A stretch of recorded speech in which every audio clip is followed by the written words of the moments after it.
कि आपने बोला कि जीव पुद्गल नहीं बन सकता, बोला नहीं?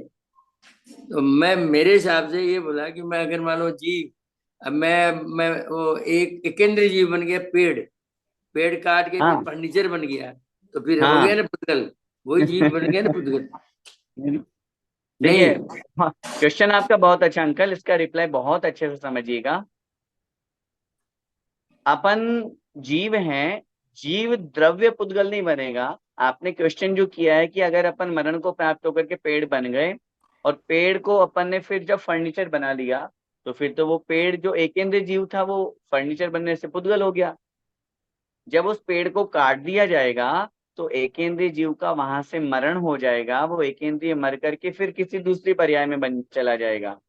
वो जो फर्नीचर रह जाएगा, या जो तो सिर्फ कटा हुआ जो शरीर है डाली उसका। है या जो पेड़ है, वो अब निर्जीव हो गया, जीव रहित हो गया। फर्नीचर जो बना है वो, उसमें जीव नहीं है। वो जीव हाँ तो पहले था उस पेड़ के स्वयं के रूप में। अब जब आपने उसको कट कर दिया, आपने उसको सुखा दिया, आप उसको फर्नीचर के रूप में यूज दे रहे हैं, तो वहां से वो जीव निकल के जा चुका है, दूसरी पर्याय में उसने जन्म ले लिया। लेकिन जीव पुद्गल नहीं बना है, क्योंकि जीव तो पैदा हुआ है, वो तो उसका शरीर है केवल। जैसे एग्जाम्पल समझिए, समझ अपनी गया। आत्मा अंदर, आत्मा बैठी हुई है, जैसे ये आत्मा, अपना आत्मा शरीर है। नहीं मरती, आत्मा नहीं मरती। आत्मा नहीं मरती, आत्मा अजर अमर अविनाशी है, आत्मा नहीं चेंज नहीं, नहीं होती। समझ गया समझ गया। जी, ठीक। हम सोचे, हम तो यार फर्नीचर रोज देख रहे हैं, क्या हो गया है, पुद्गल ही है ना। चलिए, बहुत जी जी, धन्यवाद, आपको भी लेट हो रहा है। ठीक है, जय धन्यवाद, जय ओके। तुम। जय जैन। और किन्हीं का प्रश्न? हाँ, चंद्रगुप्त भैया। बुल्लू बुल्लू।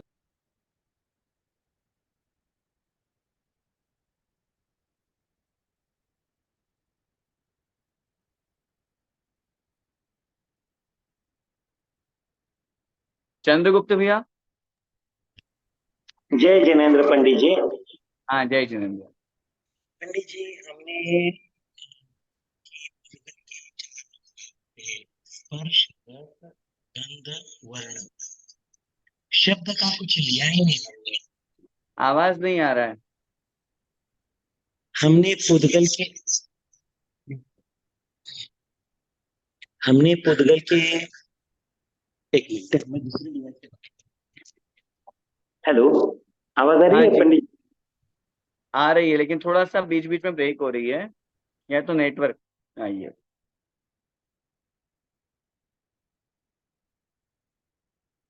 हेलो। हाँ जी। हाँ पंडित जी।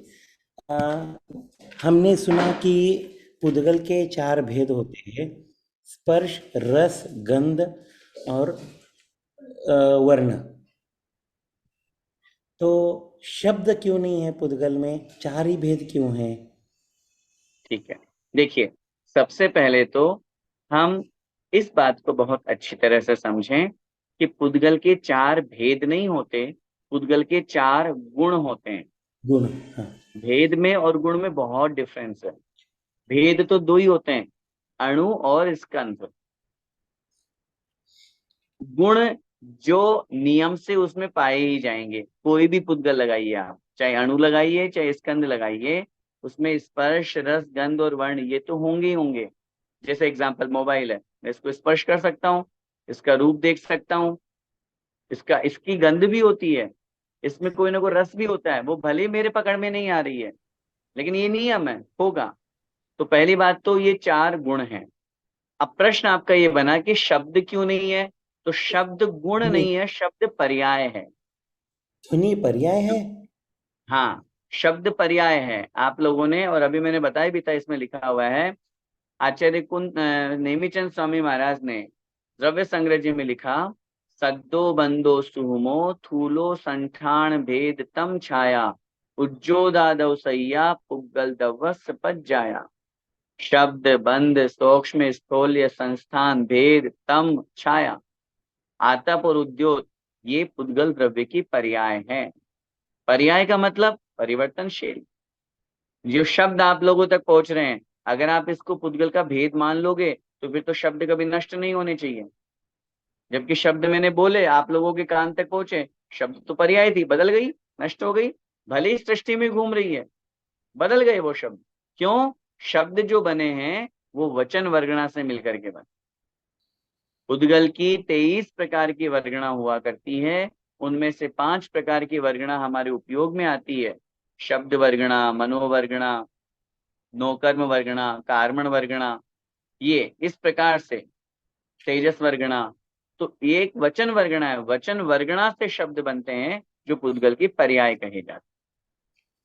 फिर पंडित जी, मुझे अभी इसी के ऊपर थोड़ा स्पष्टीकरण चाहिए। सुबह का मुझे सूरज का धूप दिखा, अभी नष्ट हो गया, अभी तो है ही नहीं, तो उसको मैं कैसे, मतलब वो तो नजर में आ रहा था मुझे, ये तो अपन इस मतलब बात को दृष्टि इस तरह से वाला। समझें, सुबह जो सूरज का अपने को प्रकाश दिखा वो नष्ट हो गया, रात्रि में जो चंद्रमा का प्रकाश अपने को शीतलता दे रहा है वो प्रकट हो गया, या फिर दुनिया में जितनी भी चीजें हैं, जैसे मैंने अभी आपको कहा, एक सिद्धांत समझ लीजिए, जो भी हमें दिखाई दे रहा है, जो भी हमें सुनाई दे रहा है, जिसका भी हम स्पर्श कर पा रहे हैं, जिसके की भी हमें गंध आ रही है, वो सब पुद्गल है,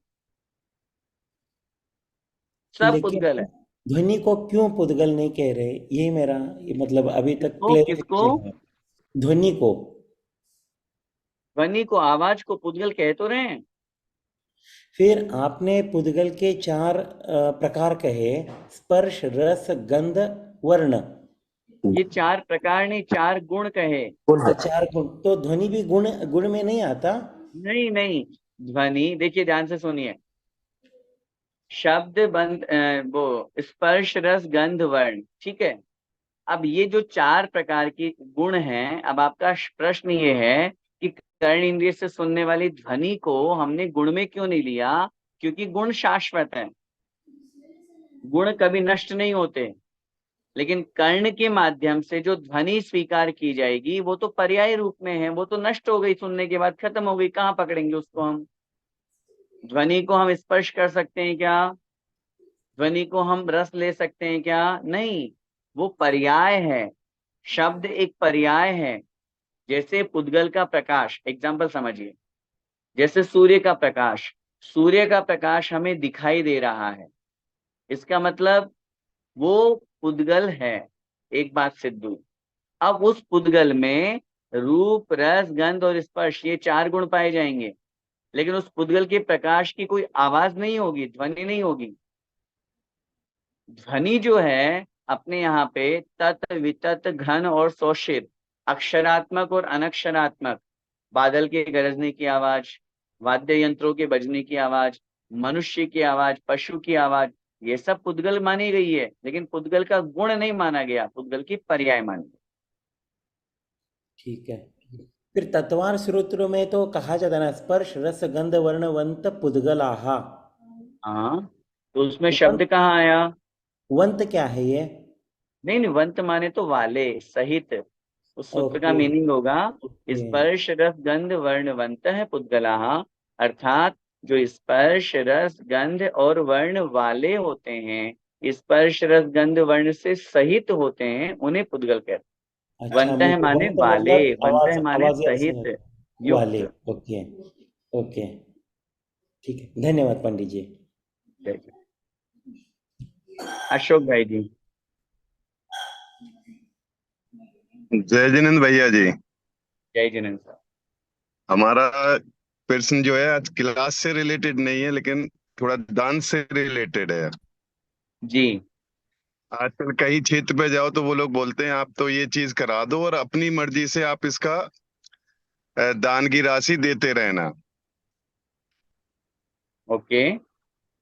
मतलब जैसे आपने कोई बोली ली या कहीं कुछ चीज में अपन ने दान लिखवाया, तो मतलब उस चीज को अपन को कैसे क्लियर करना चाहिए कि एक टाइम लिमिट है, क्योंकि वो बोलते हैं आपको हमारे यहाँ से फोन नहीं आएगा या ये नहीं होगा, फिर बाद में फोन भी आते हैं। देखिए, इस विषय में तो सबसे पहले तो मैं ये कहना चाहूंगा दान की जहां तक बात आती है, तो दान करते समय सबसे पहले तो व्यक्ति को ये ध्यान रखना चाहिए, यथाशक्ति त्याग की बात हमारे आचार्यों ने शास्त्रों में की।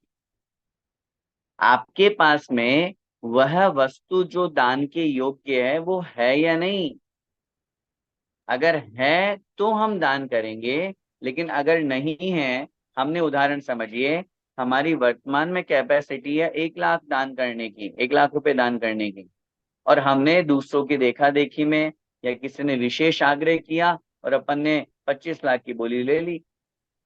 अब 25 लाख रुपए की बोली लेने के सही। बाद में मन में हम क्षोभ करें मन में हमारे विकल्प जागृत हो, दिन रात हम आर्त रौद्र ध्यान करें, हाँ, हम परिवार के साथ में सही। झगड़े हमारे हो, अरे मैंने तो बोली ले लिया, मेरे को वहां पैसे देने पड़ेंगे, मैं कहाँ से लाऊं, उसके लिए हम अनीति अन्याय करें, अनाचार करें उसके लिए। और इतनी बड़ी बात, आचार्य भगवंत पूज्यपाद स्वामी महाराज ने लिखा, त्यागाय शेषे वित्तम अवित्त संचिनोति है स्वशरीरम सपंकेन स्नास्यामिति विलिम्पति। उन्होंने वहां श्लोक लिखा, मैं इसलिए कमा रहा हूं क्योंकि मुझे दान करना है। तो आचार्य महाराज कह रहे हैं वो मूर्ख है जो ऐसा बोल करके पैसा कमा रहा है। वो ऐसा उदाहरण उन्होंने दिया कि जैसे कोई व्यक्ति नहाने जा रहा है तो वो पहले अपने शरीर के ऊपर कीचड़ डाल रहा है, गंदगी डाल, अब मैं नहाने तो जाऊंगा ही तो पहले कीचड़ डाल लेता हूँ। तो भाई तू नहाए मत अगर तेरे को कीचड़ ही डालना है तो कहने का मतलब, अगर कोई व्यक्ति ये बोले मैं तो दान करने के लिए पैसा कमा रहा हूँ, मजबूरी में पैसा कमा रहा हूँ, मुझे तो वहां इतना देना है, दुखी होकर के दान नहीं किया जाता। एक लाइन जीवन का सूत्र बनाइए अशोक भाई जी, दान हाँ जी। देय मन हर्ष विषेखे, इह भव जस पर भव सुख देखे। इस आदि लाइन को सूत्र बनाइए। 16 कारण की पूजन की जयमाला में पढ़ते हैं अपन, दान देय मन हर्ष हर्ष विषेखे। है। दान देने के बाद हर्षोल्लासित होना चाहिए, खुश होना चाहिए, प्रसन्न होना चाहिए, अहो भाग्य सौभाग्य मेरा, मेरा पैसा लग गया अच्छी जगह पर।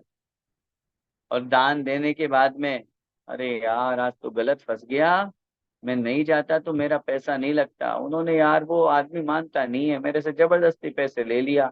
अब मन में दुखी हो रहे हो, दान भी दे आए और दुखी भी हो रहे हो, पुण्य नहीं लगेगा और पाप लगेगा। तो दो बातें, पहली बात यथाशक्ति दान करना चाहिए, और फिर सेकंड थिंग, अगर कदाचित किसी के इंस्पिरेशन से, अब सेकंड थिंग समझना, मैं जो इंस्पायर करते हैं, जो प्रेरित करते हैं, उनके लिए अब ये कहना चाहूंगा वो बहुत अच्छा काम कर रहे हैं। क्यों? क्योंकि उनको पता है इनकी कैपेसिटी 1 लाख की नहीं भैया 10 लाख की है, और अगर यही दान नहीं करेंगे तो समाज की व्यवस्था कैसे चलेगी, ये मंदिर कैसे बनेगा इतना बड़ा। इसलिए वो आपको थोड़ा सा पुश कर रहे हैं, थोड़ा सा प्रेशर डाल रहे हैं। तो हमें भी अपनी शक्ति को नहीं छिपाना, मैंने यथाशक्ति शब्द का प्रयोग किया, तो शक्ति को नहीं छिपाना अपनी। सामने वाला प्रेरित कर रहा है वो उसका कर्तव्य है, उसको पाप नहीं लगेगा, लेकिन हाँ जबरदस्ती नहीं अमन तो एक भावना वहां पर उसकी थोड़ी सी गलत बन जाती है। लेकिन फिर कोई इंस्पायर कर रहा है उसको तो पुण्य लगेगा। और जितना अपन ने दान बोला है, जितना जल्दी हो सके उतना जल्दी पहुंचाओ। अगर अपने पास में रुपया रखा हुआ है, देखना ध्यान से क्या बोल रहा हूं, अगर हमारे पास रुपया पैसा रखा हुआ है और दान बोला हुआ है और हमने अगर रुपया नहीं पहुंचाया है, तो यूं मान करके चलना, वो जितना भी दान आपने बोला है उसका ब्याज लग रहा है आपका कंटिन्यू चल रहा है। दुनिया में पैसा आपका कोई नहीं देता है तो आप ब्याज शुरू कर देते हो उसका। तो आपने जब सही दान है। बोला है, पैसा है, फिर क्यों नहीं आप भिजवा रहे हैं? इसका मतलब प्रमाद है, इसका मतलब आपके मन में गलत भाव है।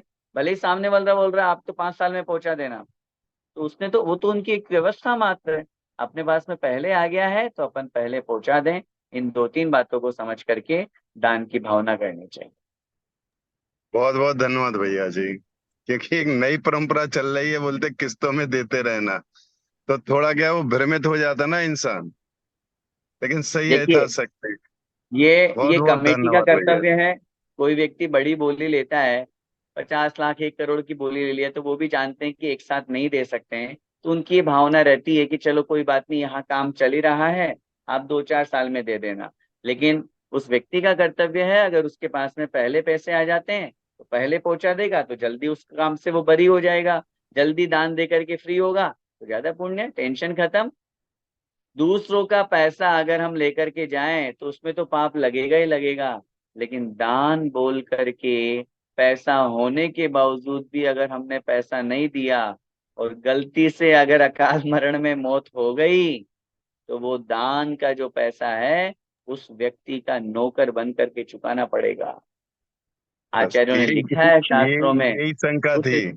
हाँ, उस स्थान पे जिस व्यक्ति का अपना पैसा है, कर्जा लेकर के कभी नहीं मरना। कर्जा लेकर के मर गए तो आप तो चले गए, आपके घर वाले, आपके पीछे वाले संतान, अरे कुछ नहीं, वो तो हमारे पिताजी ने लिया था। अब उस व्यक्ति को, उस आत्मा को ऐसा कर्म का बंध होगा कि पैसा होने के बावजूद भी तुमने नहीं दिया उसको, अब उसके यहाँ नौकर बनो, उसके यहाँ बैल बनो, उसके यहाँ पशु बनो और चुकाओ उसका पैसा। ऐसे किसी भी क्षेत्र का पैसा अपन को कभी भी पैसा होने के बावजूद में तुरंत चुकाना चाहिए। नहीं चुकाते हैं तो उस क्षेत्र पे नौकरी करनी पड़ेगी। ये सारी की सारी स्थितियां बनती है। तो कहने का तात्पर्य यही है, यथाशक्ति दीजिए, दान देने के बाद हर्ष मनाइए, और अगर अपन ने बोला है पैसा और वो अपने पास में है तो अपन को तुरंत पहुंचाना चाहिए। ये अपनी भावना होनी बहुत बहुत धन्यवाद भैया जी, जय जिनेंद्र। चाहिए।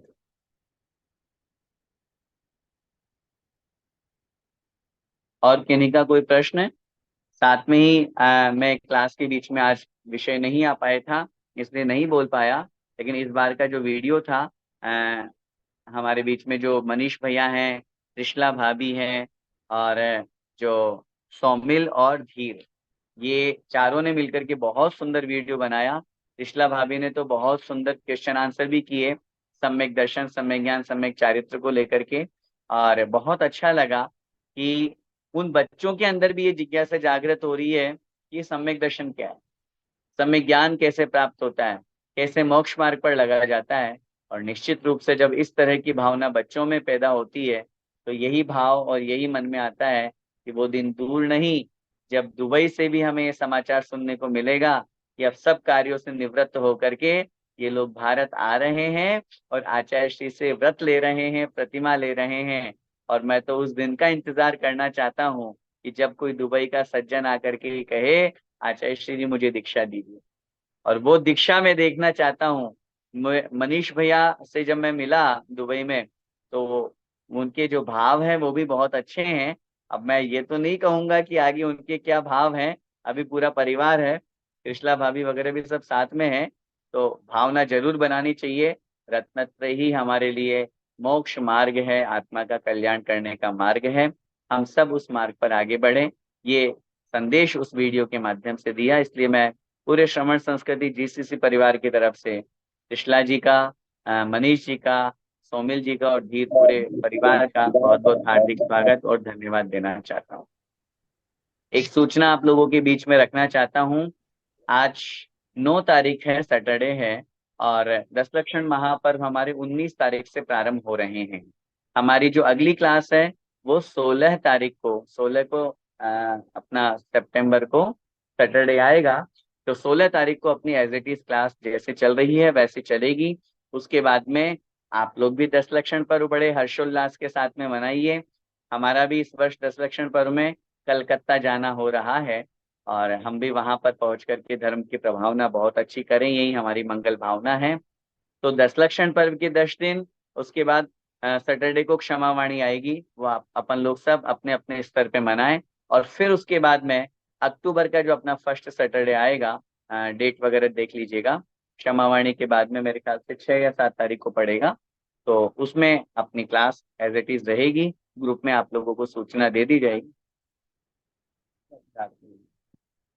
ग्रुप में आप लोगों को सूचना दे दी जाएगी।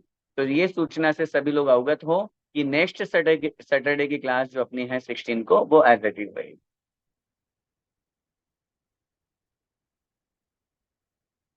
ठीक है विकास भैया, और कुछ सूचना देना? ठीक, ओके। आइए जिनवाणी स्तुति करते हैं। जावाणी के ज्ञान ते सूझे लोकालोक, सो वाणी मस्तके नमु सदा देते हूँ लोक। हे जिन वाणी भारती तो हे जपू दिन रेन, जो तेरा शरणा गए सो पावे सुख चैन। देव भजू अरिहंत को गुरु सेवा निर्गन, दया धर्म पालो सदा यही मोक्ष का बंधन। नौ वर्ण मुख।